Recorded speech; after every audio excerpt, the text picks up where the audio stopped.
سوا سال کا سفر تھا، تو یہاں اس وقت میں جو ہے اب تو اس کے بعد میں آنا ہوا ہمارا، ابا کے ساتھ آئے، اجتماعات میں آئے، ڈیوزبری کے اجتماع میں آئے، پھر یہاں آئے، کہیں لندن کے اجتماع میں آئے، کہیں وہ آتے گئے جاتے گئے، لیکن ابھی اللہ تعالیٰ الیاس بھائی کو جزائے خیر دے، ان کو شفا بھی دے اللہ تعالیٰ عافیت کے ساتھ، بس وہ بہت اصرار کر کے جو مجھے یہاں لائے، میں نے سفر بند کر دیے۔ میں نے کہا بڑا میرا سبق الحمدللہ ساری دنیا میں اللہ تعالیٰ پہنچا رہا ہے، تو مجھے جانے کی ضرورت نہیں ہے، گھر بیٹھے بیٹھے اللہ تعالیٰ پہنچا رہا ہے سب جگہ، تو میں کیوں سفر کروں اب؟ ان کا بہت اصرار رہا ان کا۔ تو 1977 میں ہمارا ایک لمبا سفر ہوا تھا مکہ مکرمہ سے موروکو کا۔ میں طلب بھی سنا رہا ہوں آپ کے قصہ، اور میرا خود کا قصہ سنا رہا ہوں کہ 1977 میں ہمارا سفر شروع ہوا، بمبئی سے جدہ ہم آئے بذریعہ شپ، پانی کے جہاز کے ذریعے سے ہم نے حج کیا۔ ہمارے والد صاحب رحمۃ اللہ علیہ بھی تھے حج میں، شیخ الحدیث صاحب رحمۃ اللہ علیہ، مولانا زکریا صاحب رحمۃ اللہ علیہ، مولانا انعام الحسن صاحب رحمۃ اللہ علیہ، یہ سارا قافلہ تھا، اور ہم بھی حج میں تھے، ساتھ میں ہم نے حج کیا۔ تو والد صاحب رحمۃ اللہ علیہ نے وہیں سے ہماری تشکیل کر دی 1.25 سال کی، پھر 1.25 سال تم اللہ کے راستے میں لگاؤ۔ میرا سب سے بڑا بیٹا ہے ایوب، اس کی عمر اس وقت میں 1.5 سال کی تھی، نہیں ہماری شادی ہوئی تھی، اور ابا نے ہماری تشکیل کر دیا حفائر میں 1.25 سال کی، کہ 1.25 سال آپ لگاؤ غربی ملکوں میں۔ 1 سال تو لگا دیا تھا ہم نے ہندوستان میں، رومال لانا وہ پوچھنے کا، وہ 1 سال تو لگا لیا تھا وہاں، لیکن ابا نے کہا کہ نہیں، ہم ساری دنیا کی تشکیل کرتے ہیں، غربی ملکوں کی، اس وقت میں غربی ملکوں کی بھی تشکیل ہوتی تھی، اب وہ تشکیلیں بند ہو گئی، وہ دور میں ہوتی تھی۔ تو میں نے کہا میں تیار ہوں، حضرت جی سے ملاقات کرائی، حضرت شیخ الحدیث صاحب سے ملاقات کرائی، مولانا سید خان صاحب رحمۃ اللہ علیہ سے ملاقات کرائی، میں 1.25 سال کے لیے تیار ہے، بہت اچھا۔ تو مکہ مکرمہ میں ہم نے حج کیا، حج کر کے مدینہ منورہ آئے۔ مدینہ منورہ جب ہم آئے تو ہماری جماعت کی تشکیل ہوئی، 4 آدمی 5 آدمی جو بھی تھے تشکیل کر کے روانگی کی بات طے ہوئی مولانا سید خان صاحب رحمۃ اللہ علیہ کی، روانگی کی بات کرتے ہیں نا، تو حضرت جی نے کہا بھی جماعت جو ہے بہت دور و دراز ملکوں میں جا رہی ہے، تو ان کے روانگی کی بات جو ہے کوئی ذمہ دار آدمی کرے۔ حضرت نے کہا مولانا سید خان صاحب جو ہے یہ روانگی کی بات کریں گے۔ خیر بیٹھ گئے ہم، اور حضرت نے یہ بھی فرمایا کہ مشورے کے بعد روانگی کی بات ہوگی، تو مشورے میں تو سب شریک ہوتے ہی ہوتے ہیں، تو ہم بھی روانگی کے بعد میں بیٹھیں گے، سارا مجمع بھی بیٹھے گا۔ اب ہماری جماعت 4 آدمیوں کی 5 آدمیوں کی تھی، ہم سامنے بیٹھے، اور یہ بھی مجھے معلوم ہے 1977 جنوری کا یہ قصہ ہے، جنوری، ہم جنوری یہاں تو جنوری میں نہیں آئے تھے، یہاں تو بعد میں آئے تھے ہم، لیکن جنوری کا یہ قصہ ہے، ٹھنڈیاں شروع ہو گئی تھی۔ تو مولانا سید خان صاحب رحمۃ اللہ علیہ تشریف لائے، حضرت جی بیٹھے ہوئے، میرے والد صاحب رحمۃ اللہ علیہ بیٹھے ہوئے، حاجی عبدالوہاب صاحب رحمۃ اللہ علیہ بیٹھے ہوئے، باؤ بشیر بھی زندہ تھے، اللہ ان کے قبروں کو روشن کرے، یہ سب بیٹھے ہوئے، اور مولانا سید خان صاحب نے ہمارے سامنے روانگی کی بات کی۔ پہلے تو خاموش رہے مولانا سید خان صاحب رحمۃ اللہ علیہ، پھر مولانا سید خان صاحب رحمۃ اللہ علیہ نے فرمایا ہاں بھی کون کون جماعت میں جا رہے ہیں 1.25 سال؟ یہ ہے یہ بھی کون امیر؟ ایک امیر طے ہو گیا۔ اب مولانا سید خان صاحب رحمۃ اللہ علیہ نے روانگی کی بات شروع کی، یہ طلب پر قصہ سنا رہا ہوں اور اپنا ذاتی قصہ سنا رہا ہوں۔ حضرت نے فرمایا دیکھنا بھائی مولوی یونس، آپ کی جماعت 1.25 سال کے لیے جا رہی ہے، خوب کھائیو، خوب پیو اور خوب سوئیو، یہ 3 باتیں کہیں۔ یہ بیان انشاءاللہ دنیا میں وائرل ہوگا، جو پرانے سنیں گے ان کا یہ فائدہ ہوگا انشاءاللہ۔ یہ فرمایا خوب کھانا، خوب سونا، اور جو ہے مولانا سید خان صاحب رحمۃ اللہ علیہ ایسے انداز میں کہتے تھے، حضرت جی رحمۃ اللہ علیہ بیٹھے ہوئے، خوب کھائیو، خوب پیو، خوب سوئیو، مگر ایک کام مت کرنا، بار بار کہہ رہے تھے ایک کام مت کرنا۔ سمجھے مولوی یونس؟ وہ منظور نظر نہیں تھا، کیونکہ والد صاحب رحمۃ اللہ علیہ کا ایک مقام تھا اس وقت میں نظام الدین میں، اب بھی اللہ نے مقام دیا ہے، جو قرآنوں نے جنہوں نے سنے ہیں بیانات وہ پہچانتے ہیں ان کو۔ تو والد صاحب رحمۃ اللہ علیہ تو خاموش بیٹھے ہوئے، حضرت جی سے رہا نہ گیا، تو حضرت نے فرمایا ہاں بھائی یہ بتاؤ کیا کام نہیں کرنا ہے. حضرت جی کا جملہ کہنے کا ہوتا تھا ٹھیک ہے آپ کی بات، خوب کھانا، خوب پینا، خوب سننا اور خوب سونا، سب کچھ خوب کرنا، لیکن ایک کام نہیں کرنا ہے. وہ کیا نہیں کرنا ہے یہ بتاؤ. تو وہاں سے خطا رحمۃ اللہ علیہ نے پھر بات دہرائی، خوب کھائیو، خوب سوئیو، خوب پیو، مگر ایک کام مت کریو. اور وہ بتاؤ کیا کام مت کرنا؟ یہ کہا آپس میں جھگڑنا مت. اتنی بات بتائی میں نے. پھر وضاحت کی ملکوں میں جا کر اگر تم جھگڑو گے تو ملکوں میں جھگڑا پھیلے گا، اور ملک میں جا کر محبتوں سے رہو گے تو ملک میں محبتیں پھیلیں گی. تو ہمارا یہ کام جو ہے جھگڑا پھیلانے کا نہیں ہے، ہمارا یہ کام محبت پھیلانے کا ہے. یہ مولانا سید خاص رحمۃ اللہ علیہ نے فرمایا. 1977 کی بات کر رہا ہوں. اس وقت میں میری عادت تھی، میں ابھی میرے کاپی رہتی ہے، میں چلتے چلتے میرا کام کرتا رہتا ہوں. یہاں ابھی میرا قرآن کا ترجمہ لفظ بلفظ آ رہا ہے، وہ رات میں نے سرات کو دکھایا بھی، وہ لے کر آیا ہوں. یہاں پر ہوائی جہاز میں کام کروں گا، یہ کروں گا، تب جا کر جو قرآن ہمارے تیار ہوتے ہیں الحمدللہ. انگریزی کا بھی میرا قرآن آ گیا ہے الحمدللہ چھپ کر. میں نے مولانا کی خدمت سے پیش کر دیا، آپ کی اس مسجد میں رکھ دیں گے کہیں پر بھی انشاءاللہ. تھوڑا تھوڑا پڑھنا اس کو تو فائدہ ہوگا. بہت آسان انگریزی ہے الحمدللہ. اللہم لک الحمد کما انت اہل فصل وسلم علی سیدنا محمد کما انت اہل وفعل بنا ما انت اہل فانک اہل التقوی واہل المغفرہ. اے ہمارے پیارے اللہ، ہمارے گناہوں کو معاف فرما. اے ہمارے پیارے اللہ، اس بستی کے سارے لوگوں کو قبول فرما، ان کے عورتوں کو قبول فرما، ان کے بچوں کو قبول فرما، ان کے مردوں کو قبول فرما، ان کے چھوٹے بچوں کو قبول فرما، ان کے پوتوں کو قبول فرما، نواس اور نواسیوں کو قبول فرما، پوتیوں کو قبول فرما. اے اللہ، میری تشکیل پر جو 313 مرتبہ سورہ اخلاص پڑھنے کی عادت ڈالے، 313 مرتبہ استغفار پڑھنے کی عادت ڈالے، 313 مرتبہ درود شریف پڑھنے کی عادت ڈالے، 313 مرتبہ سورہ فاتحہ پڑھنے کی عادت ڈالے. اے اللہ، اس کی ساری دعاؤں کو قبول فرما، اس کی پریشانیوں کو دور فرما، اس کی حاجتوں کا غیب سے تکفل فرما. اے اللہ، جس کرم سے آپ نے ہمیں یہاں جمع کیا ہے، تیرے اسی کرم سے جنت الفردوس میں ہمارے قیامت تک کے آنے والی نسلوں کے ساتھ تو ہم سب کو جمع فرما دے.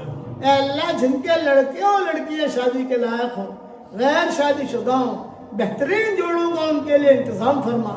جو بے اولاد ہوں، نیک صالح اولاد انہیں نصیب فرما. جن کے اولاد تو ہے مگر نافرمان ہے، ان کے نافرمان اولاد کو فرما بردار بنا دے. اے خوبصورت پردے والے، اے خوبصورت چادر والے، ہمارے عیبوں پر پردے ڈال دے، مستبد الاخیار میں شامل فرما دے.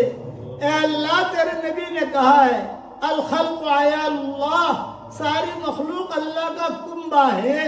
اے اللہ، انسان بھی اگر کوئی بیمار ہو تو ان کو شفا عطا فرما، جنات اگر بیمار ہو تو ان کو شفا عطا فرما، اور جانوروں میں کوئی بیمار ہو تو ان کو بھی شفا عطا فرما. یہ سارے کے سارے تیرے کنبہ ہے. شیر میں بیمار ہو اس کو بھی شفا دے، مچھلیاں بیمار ہو تو ان کو بھی شفا دے، اور چیونٹیاں بیمار ہو تو ان کو بھی شفا دے، اور انسان بیمار ہو تو ان کو بھی شفا دے. اے اللہ، جو ہارٹ کے مرض میں مبتلا ہے عافیت سے انہیں شفا عطا فرما. کوئی ڈائبٹیز کے مرض میں مبتلا ہے، اے اللہ تو ان کو شفا عطا فرما. اے اللہ، کسی کے گھٹنوں میں تکلیف ہے اس کو شفا عطا فرما.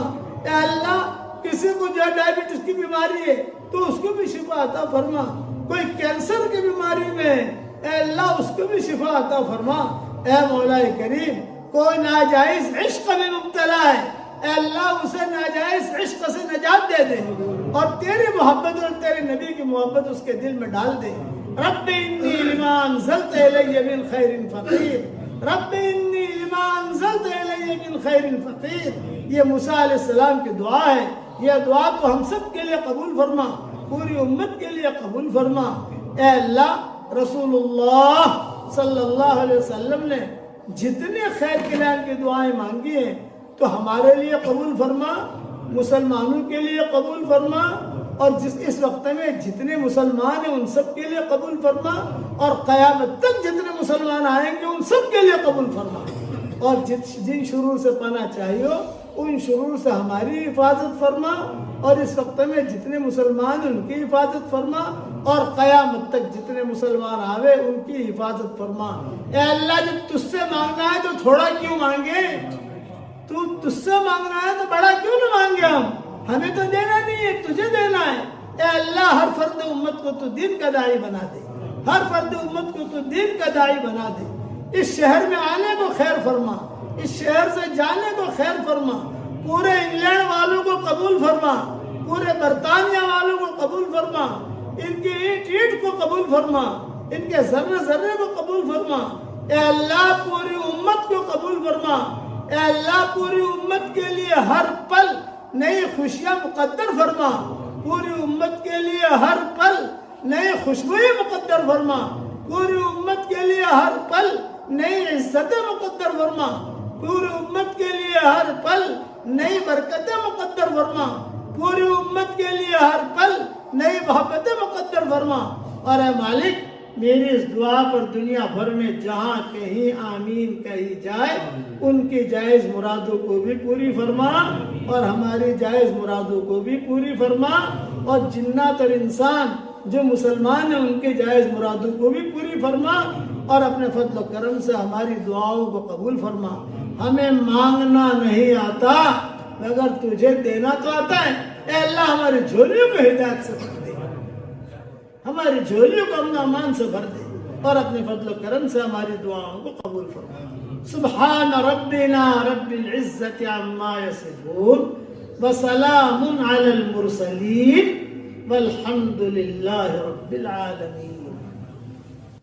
خدا کی شان، یہ محمد ابھی پیدا بھی نہیں ہوئے ہیں اور اتنے مشہور ہو گئے، جس گھر میں لڑکا پیدا ہوتا ہے یہودیوں کے ہاں وہ محمد نام رکھتے، جو لڑکا پیدا ہو محمد محمد محمد محمد محمد، اور پھر جو وہ کہتے کہ ہمارے گھر میں محمد ہے، ہمارے گھر میں محمد ہے محمد ہے۔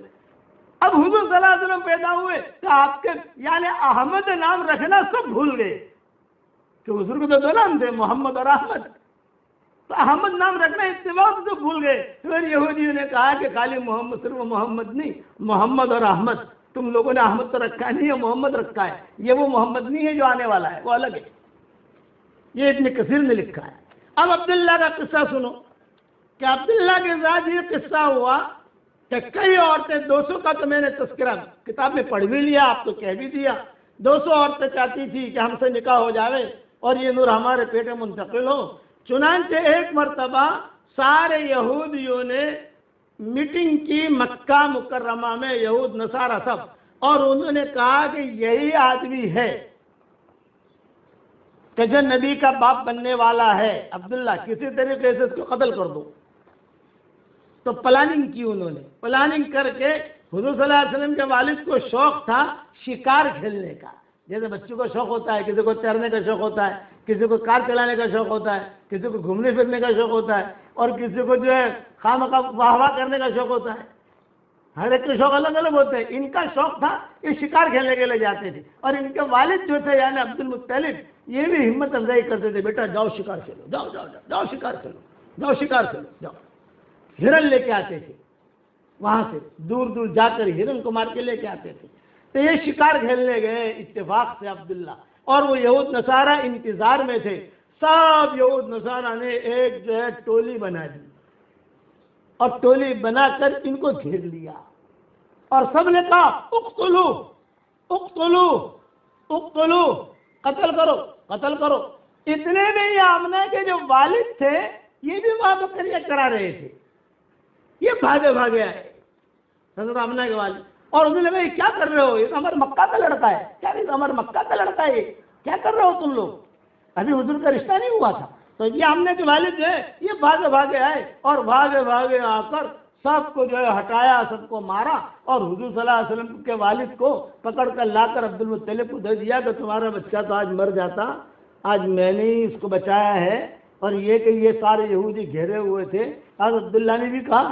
تو علماء نے لکھا ہے اس وقت میں جو حضرت آمنہ کے والد کی نظر عبداللہ پر پڑی تو انہوں نے اپنی آمنہ کے لیے دعا مانگنی شروع کر دی کہ اللہ میں اسے داماد بنانا چاہتا ہوں، یا اللہ میں اسے داماد بنانا چاہتا ہوں، کہ میں اسے داماد بنانا چاہتا ہوں، یہ جو میں نے نیکی کی ہے اس کو بچایا ہے، بس یہ میرا داماد بنے، یہ میرا داماد بنے، یہ میرا داماد بنے۔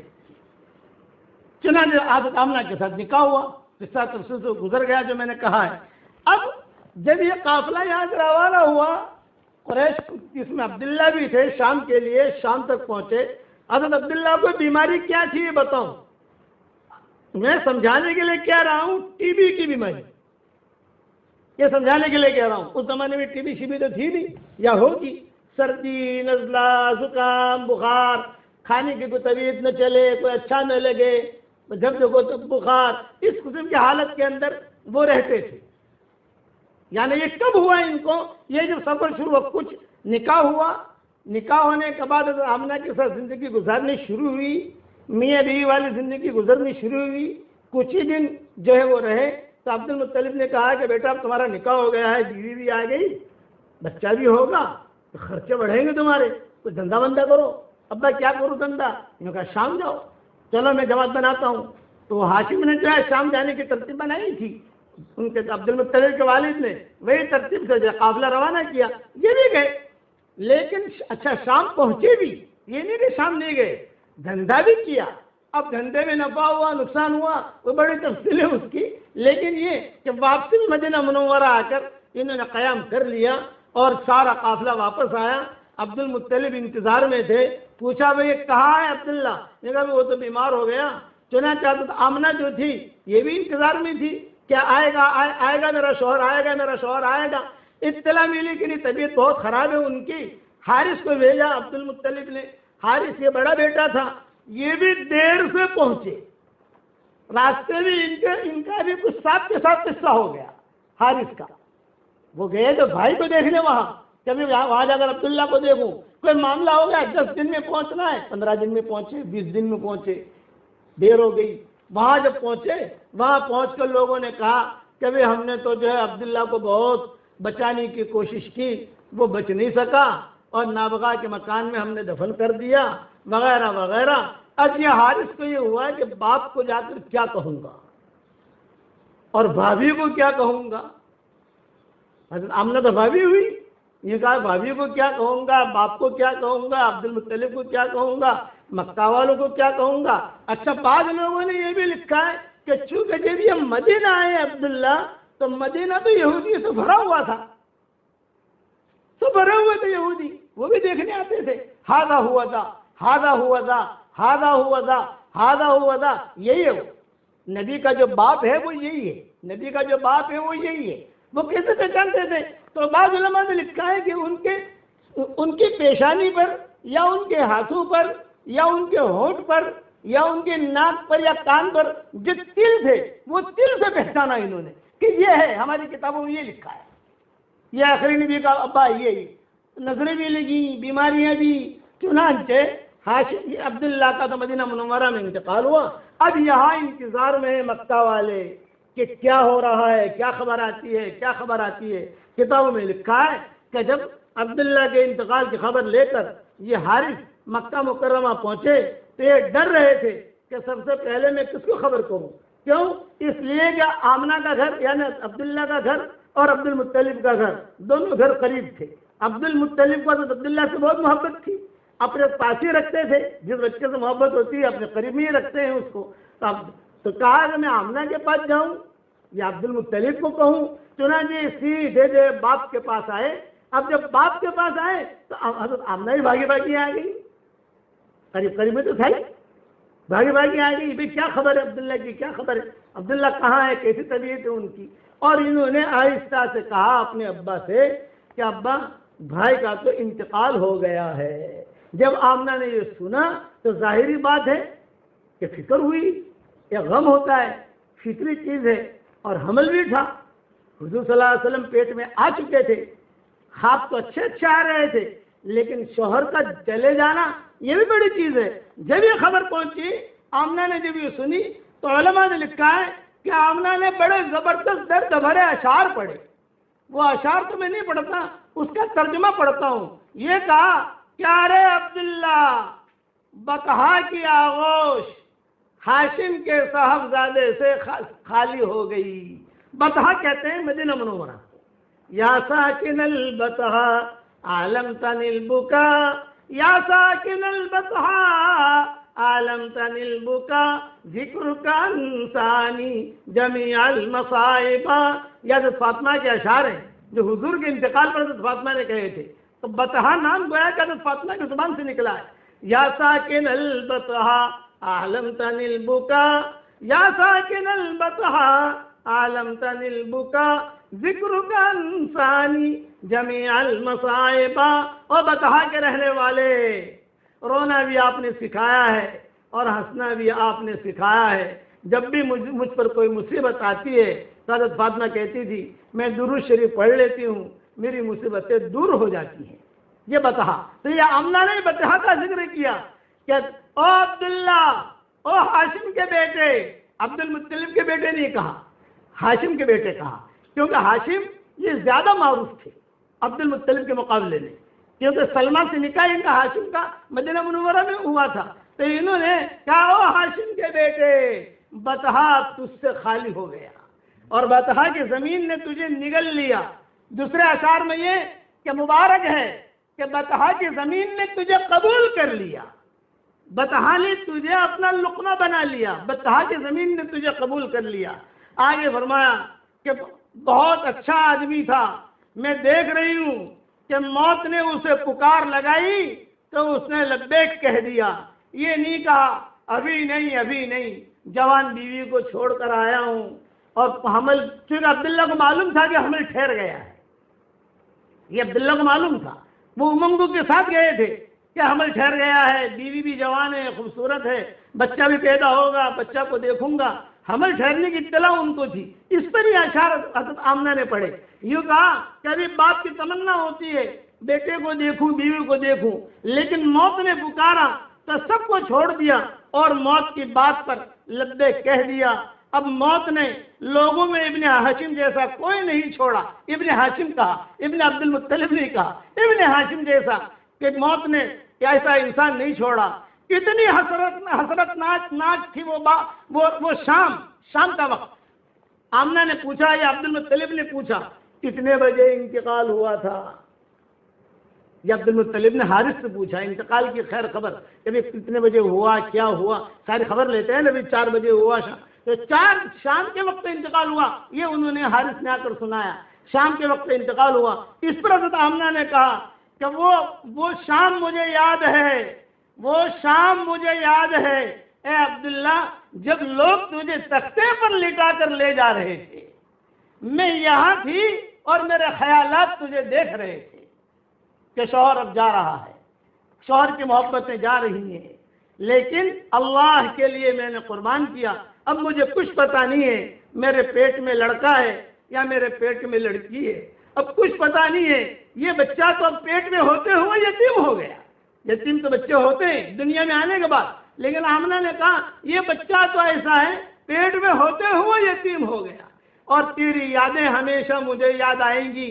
ہوائیں چلیں گی تو مجھے یاد آئے گا, خوشبوئیں چلیں گی تو مجھے یاد آئے گا, یہاں تک کہ چاند کو دیکھوں گی تو مجھے یاد آئے گا.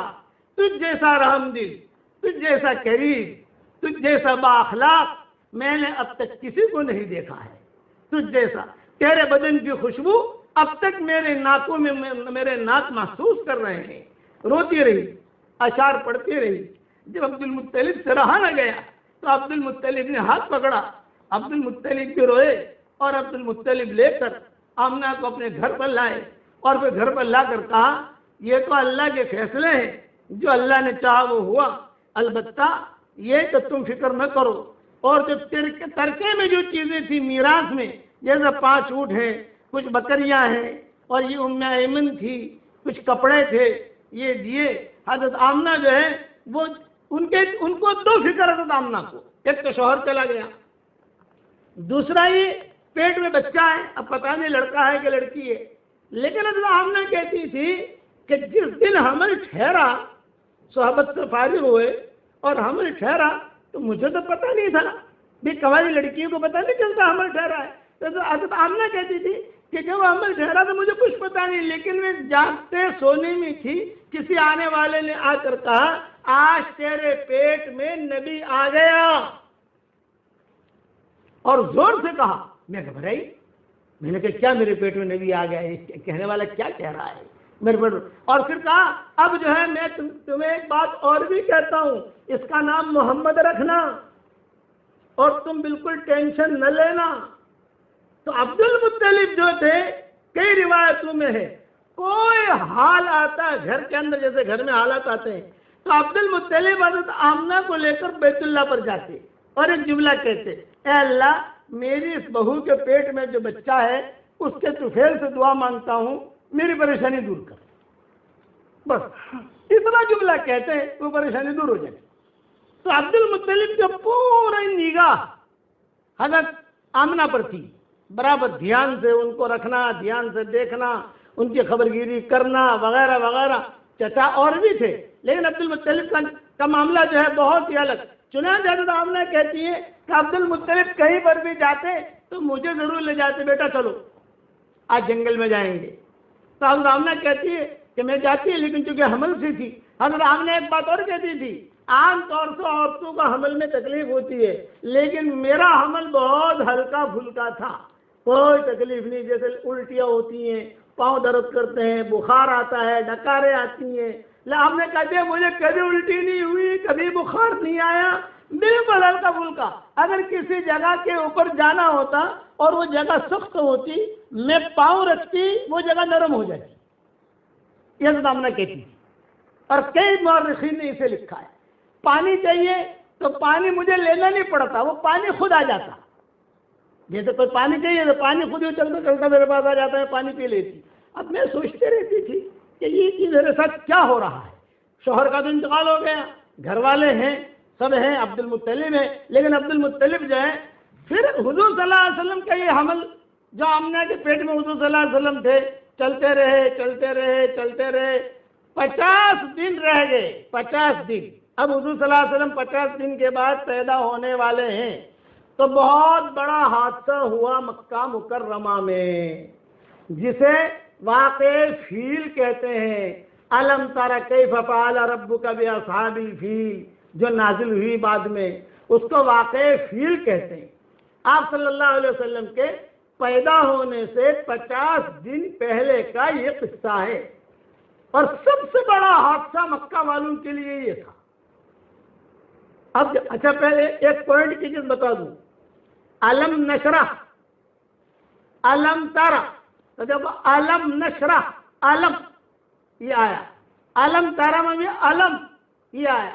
آپ قرآن کی صورتوں کے اندر دیکھو، چھوٹی صورتوں میں ایسی صورت نہیں ملے گی کہ جہاں علم یہاں بھی ہے علم یہاں بھی ہے۔ اس میں بعض علماء نے لکھا ہے کہ کوئی بہت پریشان ہو، یہ آج کا ہدیہ ہے، دے رہا ہوں آپ کو، کہ کوئی بہت پریشان ہو، پہلی رکعت میں علم نشرح پڑھے، دوسری رکعت میں علم تارا پڑھے، اس کے بعد دعا مانگے، بڑا کی پریشانی دور ہو جائے گی۔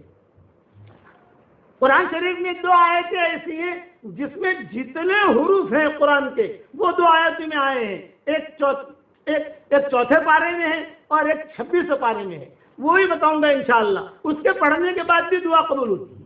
یہ سارے رموز ہے، رموز۔ تو یہ واقعہ ہوا اصحاب الفیل کا۔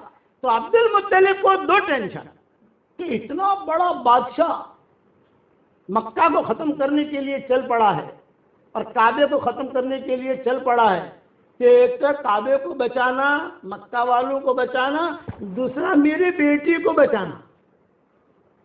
آمنہ یہ حمل سے ہے اور بالکل بچہ پیدا ہونے کا وقت قریب ہے، اس کا کیا ہوگا؟ تو اصحاب فیل کا قصہ جو ہے تفسیروں میں، اور حضور صلی اللہ علیہ وسلم کو چونکہ پیدا ہونے سے 50 یا 55 دن پہلے کا قصہ ہے، اس لیے مفسرین اس کو بہت تفصیل سے لکھتے ہیں۔ اب رہا کا قصہ، یہ قصہ انشاءاللہ کل پورا کروں گا کہ یہ قصہ کیا ہوا حضور صلی اللہ علیہ وسلم کے پیدائش سے پہلے۔ اللہم صلی علی محمد وعلی آل محمد کما صلیت علی ابراہیم وعلی آل ابراہیم انک حمید مجید۔ اللہم لک الحمد کلو ولک المن کلو ولک الشکر کلو ولک الخلق کلو ولك الفضل كله وإليك يرجع الأمر كله وإليك يصعد الكلم الطيب كله. اللهم لك الحمد بالإسلام، لك الحمد بالإيمان، لك الحمد بالقرآن، لك الحمد حتى ترضى، لك الحمد إذا رضيت، لك الحمد بعد الرضا. اللهم آت نفوسنا تقواها وزكها أنت خير من زكاها، أنت وليها ومولاها.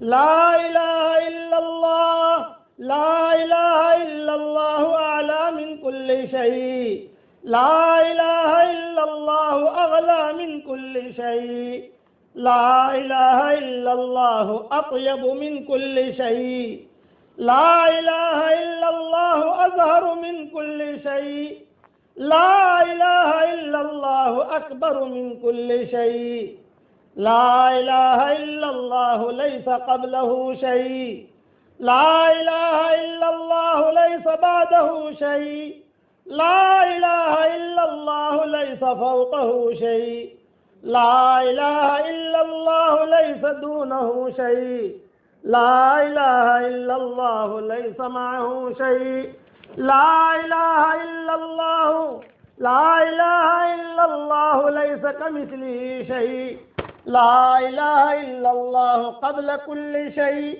لا إله إلا الله بعد كل شيء، لا إله إلا الله زنة كل شيء، لا إله إلا الله سعة كل شيء، لا إله إلا الله المحيط بكل شيء، لا إله إلا الله الباقي بعد فناء كل شيء، لا إله إلا الله في قلوبنا، لا إله إلا الله في قبورنا، لا إله إلا الله في أسماعنا، لا إله إلا الله في أبصارنا، لا إله إلا الله في موتنا، لا إله إلا الله في حشرنا، لا إله إلا الله في نشرنا، لا إله إلا الله حمايتنا، لا إله إلا الله وقايتنا، لا إله إلا الله دواؤنا، لا إله إلا الله شفاؤنا، لا إله إلا الله تفريج لكروبنا، لا إله إلا الله تكفير لذنوبنا، لا إله إلا الله خالق العدم والوجود والزمان، لا إله إلا الله المعبود بالجنان واللسان والأركان، لا إله إلا الله المسبح بحمده كل لسان، لا إله إلا الله الحنان المنان ذو الجلال والإكرام، لا إله إلا الله حقا حقا، لا إله إلا الله إسلاما وتسليما ورقا، لا إله إلا الله يقينا وصدقا، لا إله إلا الله في الأرض والسماوات، لا إله إلا الله في النوم واليقظات، لا إله إلا الله في المحيا والممات، لا إله إلا الله في السحر والسكرات، لا إله إلا الله في العمد والهفوات، لا إله إلا الله في جميع اللحظات، لا إله إلا الله على سائر الحالات، لا إله إلا الله بها نحيا وبها نموت وبها نلقى الله عز وجل. عدد الشفع والوتر، عدد الشفع والوتر، عدد الشفع والوتر. اے اللہ ہمارے گناہوں کو معاف فرما، اے اللہ ہماری خطاؤں سے درگزر فرما، اے اللہ موت کے بعد کے ہلاکتوں سے ہم سب کی پوری پوری حفاظت فرما. اے اللہ اس امت کو باطل کے نرغوں سے نجات دے دے. اے اللہ ہم ایمان کی دعوت دیتے رہے، ایمان کے کلمے پڑھتے رہے، ایمان کو سنتے بھی رہے، مگر ہمارا ایمان کیسا ہے وہ تو ہی جان